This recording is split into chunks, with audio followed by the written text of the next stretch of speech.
દેશનો સૌથી મોટામાં મોટો ઉદ્યોગ સિંગદાણાનો કહી શકાય અને સોરઠ પંથકમાં અનેક કારખાનેદારો પોતાનું અને મજૂરોનું ગુજરાન ચલાવે છે, પરંતુ મગફળીના દાણામાંથી વિદેશમાં ઓછી માંગ હોવાથી બજારમાં પણ મંદીનો માહોલ જોવા મળે છે। ખાસ કરીને સોરઠના જૂનાગઢમાં 180 થી વધુ, કેશોદમાં 120 જેટલા સિંગદાણાના કારખાના કાર્યરત છે, જેમાંથી 80% જેટલા કારખાના બંધ પડેલી હાલતમાં છે અને બાકીના અમુક કારખાનાઓ ધીમી ગતિએ ચાલી રહ્યા છે। આ વખતે મગફળીની એક ખાંડી એટલે કે 20 મણ કારખાને પહોંચતા 22,500 જેટલો ભાવ મળે છે। આ ભાવે મગફળી ખરીદી કરી દાણા તૈયાર કરવામાં આવે છે, જેનો ખર્ચ હિસાબ કરવામાં આવે તો 84 થી 86 રૂપિયા 1 કિલો મગફળીનો ભાવ પડે છે, જ્યારે બજારમાં દાણા 78 થી 82 રૂપિયાના ભાવે મળે છે। જો વેપારી મગફળીમાંથી દાણો તૈયાર કરે તો તેને કિલોના 4 થી 6 રૂપિયા જેટલી નુકસાની થાય છે, પરંતુ વિદેશમાં જ્યારે સિંગદાણાની સારી એવી ઘરાકી નીકળશે તો ફરી દાણાના ભાવમાં ઉછાળો આવે તો કારખાના ધમધમતા થાય તેમ છે। દાણાનો સ્ટોક થતો જાય તો પૈસાનું પણ ખૂબ મોટું રોકાણ વધી જાય છે। રોકાણ બાદ પણ દાણાની બજારમાં સુધારો ન આવે તો વેપારીઓને પણ ખૂબ જ નુકસાન જાય તેવી શક્યતા છે, જેથી વેપારીઓ કોઈ પણ પ્રકારનું જોખમ લેતા નથી। Kanaiya oil industry Keshod Dhirubhai Kotadiya. અત્યારે સૌરાષ્ટ્ર અને ગુજરાતનો સિંગદાણા સિંગતેલનો ઉદ્યોગ મંદીના ભરડામાં એટલા માટે છે કે એક્સપોર્ટ સદંતર બંધ છે। જો એક્સપોર્ટ થાય તો જ આમાં તેજી આવે એમ છે, અને બીજું કારણ એ છે કે ઘર આંગણાનું ઉત્પાદન બહુ મોટું છે। જે દર વખતે 25-26 લાખ ટન માલનું ઉત્પાદન થતું હતું એ આ વખતે 42 લાખ ટન માલનું ઉત્પાદન છે।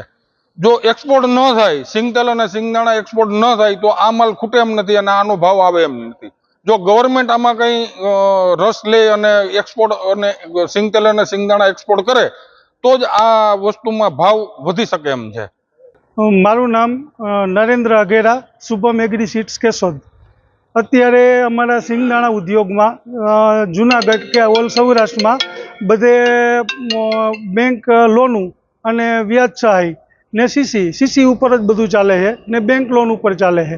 જો અવનવું વર્ષ રહ્યું તો અમારા સિંગદાણા ઉદ્યોગમાં કોઈ બેંકની લોન નહીં ભરી શકે કે સીસીના હપ્તા વ્યાજ ભરી શકે તેવી પોઝિશન નથી। આગલું વર્ષ એ ખરાબ ગયું ને આ વર્ષે એવું છે તો અત્યારે અમારો સિંગદાણા ઉદ્યોગ 50% NPA થવાને આરે છે કે જેવી રીતે વર્ષો પહેલાં જીનિંગ મિલવાળાનો હાલ હતો તેવો જ સિંગદાણાવાળાનો છે। તો છતાં માલે કારખાનામાં કોઈ જાતની પડતર નથી અને નાના નાના ઉદ્યોગ જે બધા છે એ પણ હપ્તા ભરી શકે એમ નથી। તો ગવર્મેન્ટ પાસે એવી માંગ છે કે હવે નવા ઉદ્યોગ કે જૂના ઉદ્યોગ જે ચાલે છે એ ચાલતા રહેવા માટે નવા ઉદ્યોગને હવે પ્રોત્સાહન આપવાનું બંધ કરે, કેમ કે પ્રોડક્શનની સામે નવા કારખાના જેટલા બને છે ને ઉત્પાદન પ્રમાણ કરતાં અત્યારે ઉત્પાદન બનાવવાની ક્ષમતા વધી ગઈ કે જો રોજની 10 લાખ ગુણી જોતી હોય એની જગ્યાએ અત્યારે 5 લાખ ગુણી મળે છે ને એની સામે કારખાના વધારે છે। તો ગવર્મેન્ટ પાસે એવી માંગ છે કે હવે જૂના ઉદ્યોગને ટકાવી રાખવા માટે એ કંઈક યોગ્ય પગલાં લે।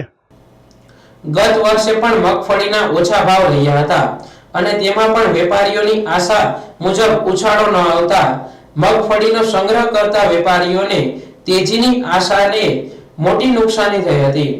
આ વખતે પણ જો આવી પરિસ્થિતિ રહેશે તો વધુ નુકસાની જવાની શક્યતા છે।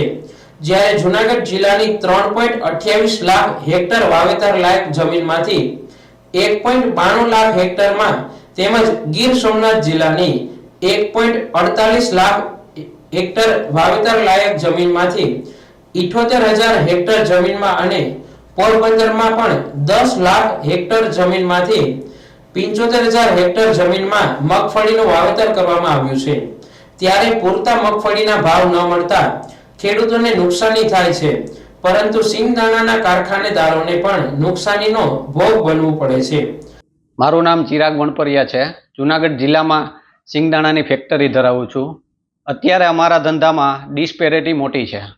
મગફળીનું આટલું બધું રેકોર્ડ બ્રેક ઉત્પાદન હોવા છતાં ભાવ પણ નીચા હોવા છતાં એક્સપોર્ટ તથા દેશાવરમાં ડિમાન્ડ બહુ ઓછી છે।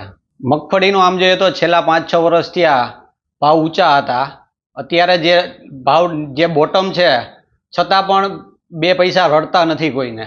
આ ધંધા સાથે નાના મોટા ઘણા બધા લોકો સંકળાયેલા છે, જેમ કે મજૂર વર્ગ છે, લેબર વર્ગ છે, ભાઈ ટ્રાન્સપોર્ટર છે, એ બધા પણ અત્યારે અમારે ડિસ્પેરિટીની હિસાબે બધા એ લોકોને પણ બેસવાનો વારો છે. 80% જુનાગઢ જિલ્લામાં ફેક્ટરીઓ બંધ છે. આમ જોવા જઈએ તો આ ધંધો આ સાલ અમે આ ધંધો છે ને સાવ એટલે સાવ નથી કર્યો એને બરાબર છે. આ સાથે અન્ય રાજ્યમાં સિંગદાણાના વેપારીઓ જીએસટી વગરનો માલ આપતા હોવાથી મોટાભાગના ગ્રાહકો તેની તરફ ફંટાય છે અને સૌરાષ્ટ્રમાં સિંગદાણાના મોટા ઉદ્યોગોને મંદી સહન કરવાનો વારો આવ્યો છે. આ પરિસ્થિતિને કારણે જો આ ઉદ્યોગને બચાવવો હોય તો રાજ્ય અને કેન્દ્ર સરકાર દ્વારા સિંગદાણા ઉદ્યોગ માટે વિચારવું જોઈએ અને તેની બાય પ્રોડક્ટ જેટલી છે તેમાં જીએસટી ચાર્જ વસૂલવામાં આવે છે તે અંગે પણ યોગ્ય નિરાકરણ લાવવું જોઈએ તેવી માંગ ઉઠવા પામી છે. મારું નામ રાજુભાઈ કિકાણી, સૌરાષ્ટ્ર સિંગદાણા એસોસિએશનના વાઇસ પ્રેસિડેન્ટ, કેશોદ સિંગદાણા એસોસિએશનના પ્રેસિડેન્ટ.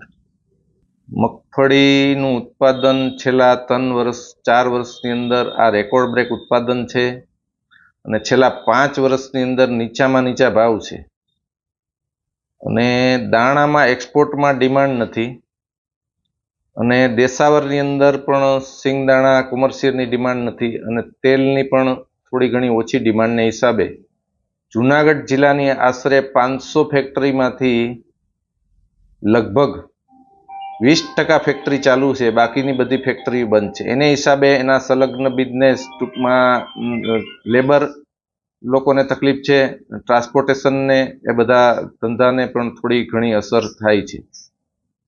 અને જો સરકાર આ ઉદ્યોગની અંદર જો તેલ જે બહારથી આવે છે, પામ તેલ, સનફ્લાવર, જે કાંઈ તેલ આવે છે ઇમ્પોર્ટ, એની અંદર ડ્યુટી વધારે અને આ જે એક્સપોર્ટના જે દાણા કે તેલ જાય એમાં ઇન્સેન્ટિવ ગવર્મેન્ટ આપે તો થોડું ઘણું આ માર્કેટ ને ફેક્ટરી ચાલુ થવાના ચાન્સીસ છે.